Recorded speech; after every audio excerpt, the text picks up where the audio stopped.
तल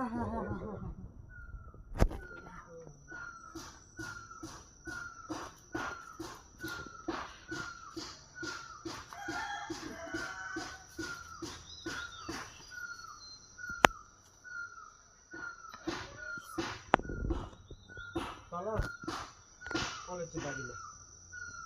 एउटा रुख सुकिरहेको थियो त्यो काटेँ त्यो अलैँची बारीको अलिक फाँसफुल गरेँ के गर्नु एक्लैले साह्रो पर्छ मलाई पनि दिनु नि चिया किन दिनु चिया तिमीलाई जाऊ न बिहानै उठेर त जान्छौ त माथिल्लो घरको साइली बहिनीले दुध रङ चिनी मिलाएर चिया दिन्छ भन्छ अहिले चाहिँ किन चाहियो जाऊ माथिल्लो घरमा जाऊ ती माग आफ्टर घर भन्दैछु त जाऊ न जहाँ बिहान उठेर जान्छौ मिठो चिया दिन्छ भन्छ त्यहीँ जाऊ हेर तल्लो घर माथिल्लो घर बहिनी बुहारीहरूले चिया दिँदाखेरि तिमी आँखा लाउँछौ तिमी त अचम्मको औरत पो रहेछौ त हौ हेट टेरिका हो